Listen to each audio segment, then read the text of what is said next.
मेरी आत्मा। मनुष्य के जीवन में इतना दुख है, इतनी पीड़ा, इतना तनाव कि ऐसा मालूम पड़ता है कि शायद पशु भी हमसे ज्यादा आनंद में होंगे, ज्यादा शांति में होंगे। समुद्र और पृथ्वी भी शायद हमसे ज्यादा प्रफुल्लित हैं। रद्दी से रद्दी जमीन में भी फूल खिलते हैं, गंदे से गंदी सागर में भी लहरें आती हैं, खुशी की, आनंद की। लेकिन मनुष्य के जीवन में न फूल खिलते हैं, न आनंद की कोई लहरें आती हैं। मनुष्य के जीवन को क्या हो गया है? ये मनुष्य की इतनी अशांति और दुख की दशा क्यों? कहीं ऐसा तो नहीं है कि मनुष्य जो होने को पैदा हुआ है वही नहीं हो पाता है, जो पाने को पैदा हुआ है वही नहीं उपलब्ध कर पाता है, इसलिए मनुष्य इतना दुखी है? अगर कोई बीज वृक्ष न बन पाए तो दुखी होगा, अगर कोई सरिता सागर से न मिल पाए तो दुखी होगी। कहीं ऐसा तो नहीं है कि मनुष्य जो वृक्ष बनने को है वो नहीं बन पाता है, और जिस सागर से मिलने के लिए मनुष्य की आत्मा बेचैन है उस सागर से भी नहीं मिल पाती है, इसीलिए मनुष्य दुख में हो। धर्म मनुष्य को उस वृक्ष बनाने की कला का नाम है, धर्म मनुष्य को सागर से मिलाने की कला का नाम है। जिस सागर से मिलकर तृप्ति मिलती है, शांति मिलती है, आनंद मिलता है। लेकिन धर्म के नाम पर जो जाल खड़ा हुआ है वो मनुष्य को कहीं ले जाता नहीं और भटका देता है। धर्म के नाम पर कितने धर्म हैं दुनिया में? 300 धर्म हैं दुनिया में। और धर्म 300 कैसे हो सकते हैं? धर्म हो सकता है तो एक ही हो सकता है। सत्य अनेक कैसे हो सकते हैं? सत्य होगा तो एक ही होगा। लेकिन एक सत्य के नाम पर जब 300 संप्रदाय खड़े हो जाते हैं तो सत्य की खोज करनी भी मुश्किल हो जाती है। हिंदू हैं, मुसलमान हैं, ईसाई हैं, जैन हैं, और धार्मिक आदमी कहीं भी नहीं। धार्मिक आदमी नहीं है इसलिए इतनी बेचैनी है, इतनी अशांति है, इतना दुख है। धार्मिक आदमी न होने के 2 कारण हैं। एक छोटी सी कहानी से समझाऊं।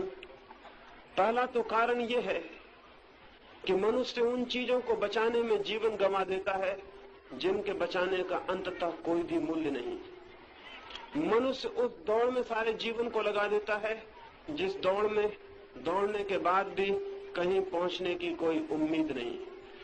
स्वामी राम जापान गए हुए थे। एक टोक्यो के बड़े रास्ते पर हजारों लोगों की भीड़ थी। राम भी उस भीड़ में खड़े हो गए। एक मकान में आग लग गई थी, कोई बहुमूल्य मकान जल रहा था, बड़ा महल, चारों तरफ से लपटें पकड़ गई थी। सैकड़ों लोग महल के भीतर से सामान बाहर ला रहे थे। महल का मालिक खड़ा था, खोया, बेहोश सा, लोग उसे संभाले थे। उसकी कुछ समझ में नहीं आ रहा था कि क्या हो रहा है। जीवन भर उसने जो कमाया था उसमें आग लग गई थी।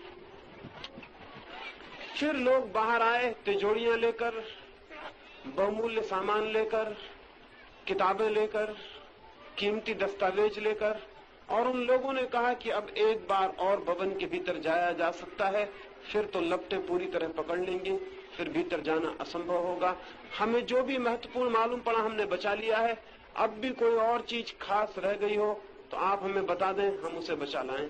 उस मालिक ने कहा, मुझे कुछ भी न दिखाई पड़ रहा है, न समझ आ रहा है, तुम एक बार और जाके भीतर देख लो, जो भी बचाने में जैसा लगे बचा लो। वे लोग भीतर गए। हर बार सामान लेकर वे खुशी खुशी बाहर लौटे थे कि इतनी चीजें बचा ली, लेकिन अंतिम बार वे छाती पीटते हुए और रोते हुए लौटे। सारी भीड़ पूछने लगी कि क्यों रो रहे हो, क्या हो गया? उन लोगों ने रोते हुए कहा कि बड़ी भूल हो गई। भवन के मालिक का एक ही बेटा था, वो भीतर सोया था, हम उसे बचाना ही भूल गए। हमने सारा सामान बचा लिया, लेकिन सामान का असली मालिक मर गया है। हम उसकी लाश लेकर आए। स्वामी राम ने अपनी डायरी में उस दिन लिखा कि आज जो मैंने देखा है वो अधिकतम मनुष्यों के जीवन में घटित होता है।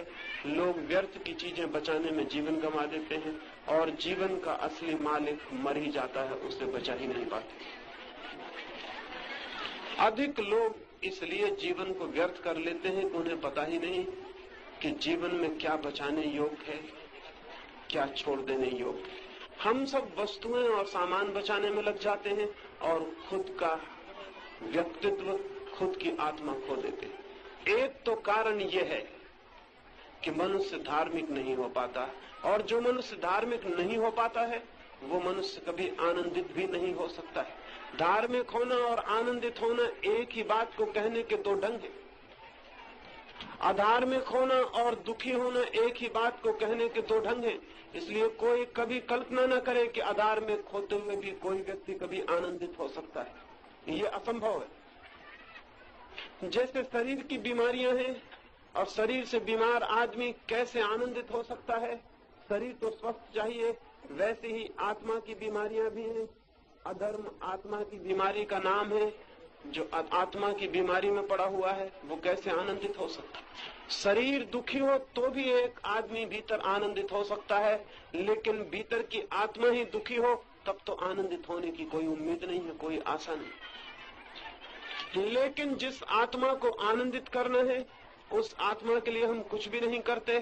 शरीर के लिए सब कुछ करते हैं, व्यर्थ की चीजों के लिए बहुत कुछ करते हैं। जैसे छोटे बच्चे समुद्र के किनारे पत्थर बीन के इकट्ठा कर लेते हैं और सोचते हैं कि कोई बहुत बड़ा काम कर लिया।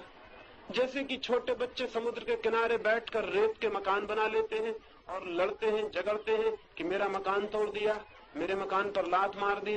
लेकिन उन्हें पता नहीं थोड़ी देर में माँ की आवाज आएगी घर से और वो सब मकान वहीं किनारे पर, रेत के किनारे पर छोड़कर चले जाना पड़ेगा। न कोई मकान किसी का है, न किसी के मिटने से कुछ बनता है, न बनने से कुछ बनता है। ऐसे ही हम जिंदगी में जो मकान बनाते हैं